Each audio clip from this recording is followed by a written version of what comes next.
Hello മച്ചാമാരെ, ടെക്വേഡ്സിൻ്റെ പുതിയൊരു വീഡിയോയിലേക്ക് എല്ലാവർക്കും സ്വാഗതം. മച്ചാമാരെ, ഞാനിന്ന് വന്നേക്കുന്നത് എന്നാന്ന് വെച്ചിട്ടുണ്ടെങ്കിൽ ചെറിയൊരു കാര്യം പറഞ്ഞുതരാൻ വേണ്ടി ഞാനിന്ന് വന്നേക്കുന്നത്. കുറേ പേര് ചോദിച്ചൊരു സംശയമാണ്, എന്താണ് അണ്ടർ സ്പീഡ് അഥവാ അണ്ടർ ഫ്രീക്വൻസി.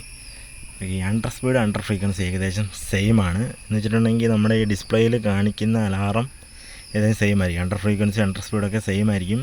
വേറെ പല കാരണങ്ങൾ കൊണ്ടും അണ്ടർ സ്പീഡും ഇത് വരാനുണ്ട്. പക്ഷേ ഞാൻ പറഞ്ഞു തരുന്ന കാര്യം അണ്ടർ ഫ്രീക്വൻസിക്കും ഏകദേശം ഓക്കെ ആയിരിക്കും. അതായത് ആ ഒരു കാരണങ്ങൾ കൊണ്ട് അണ്ടർ ഫ്രീക്വൻസി കാണിക്കാം. സമാനം എന്ന് വെച്ചിട്ടുണ്ടെങ്കിൽ അണ്ടർ ഫ്രീക്വൻസി കാണിക്കാനുള്ള മെയിൻ കാരണം എന്നാന്ന് വെച്ചിട്ടുണ്ടെങ്കിൽ,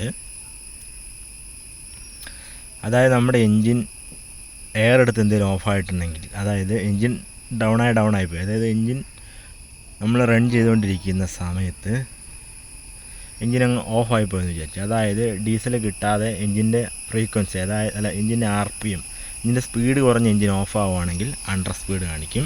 അതുപോലെ അണ്ടർ ഫ്രീക്വൻസിയും കാണിക്കും. പിന്നെ ഒരു കാരണം എന്താണെന്ന് വെച്ചിട്ടുണ്ടെങ്കിൽ, അണ്ടർ ഫ്രീക്വൻസി കാണിക്കാൻ വേറൊരു കാരണം എന്താണെന്ന് വെച്ചിട്ടുണ്ടെങ്കിൽ, നമ്മുടെ എൻജിൻ്റെ ഈ ഫ്രീക്വൻസി ചില എൻജിനുകൾക്ക് നമ്മൾ സെൻസ് ചെയ്യുന്നത് വോൾട്ടേജ് വഴിയായിരിക്കും. വോൾട്ടേജ് എവിടെയെങ്കിലും ഡ്രോപ്പ് ആയിട്ടുണ്ടെങ്കിൽ ഫ്രീക്വൻസിയും കുറയും. അതായത് എൻജിൻ്റെ വോൾട്ടേജിൽ എവിടെയെങ്കിലും വേരിയേഷൻ വന്നു കഴിഞ്ഞിട്ടുണ്ടെങ്കിൽ എൻജിൻ്റെ ഫ്രീക്വൻസി കുറയും. ഫ്രീക്വൻസി കുറഞ്ഞിട്ട് എൻജിൻ ട്രിപ്പാകും. അപ്പം എൻജിൻ്റെ വോൾട്ടേജ് എന്തെങ്കിലും ഇഷ്യൂ ഉണ്ടെങ്കിലും വോൾട്ടേജ് വഴിയായിരിക്കും ചിലപ്പം ഇത് സെൻസ് ചെയ്യുന്നത്. ഫ്രീക്വൻസി സെൻസ് ചെയ്യുന്ന വോൾട്ടേജ് വഴിയാണ്, RPM സെൻസ് ചെയ്യുന്നത് വോൾട്ടേജ് വഴിയായിരിക്കും. അപ്പം വോൾട്ടേജിൽ എവിടെയെങ്കിലും ചെറിയൊരു വേരിയേഷൻ വന്നാലും ഇതേ കംപ്ലയിൻറ്റ് കാണിക്കാറുണ്ട്.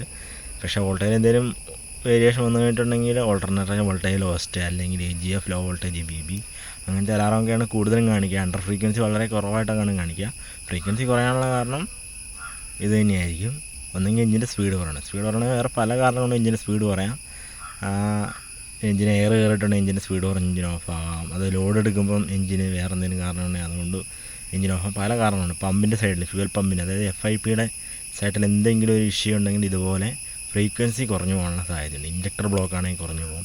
അങ്ങനെ പല കാരണം കൊണ്ട് ഫ്രീക്വൻസി കുറഞ്ഞു പോകും.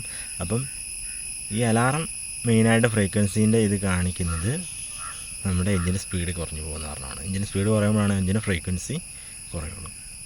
അതുപോലെ തന്നെ ലോഡ് എടുക്കുമ്പോൾ ഇത് ഫ്രീക്വൻസി കുറഞ്ഞു പോകുന്നുണ്ടെങ്കിൽ പമ്പിൻ്റെ പ്രശ്നമായിരിക്കും. FIPയുടെ പ്രശ്നം കൊണ്ട് എന്തെങ്കിലും സമയം FIP കറക്റ്റ് പ്രഷറിൽ തള്ളുന്നില്ല, ഡീസൽ തള്ളുന്നില്ല, അങ്ങനത്തെ എന്തെങ്കിലും ഇഷ്യൂ ഉണ്ടെങ്കിലും ഇതേ സെയിം കംപ്ലയിൻറ്റ് കാണിക്കും.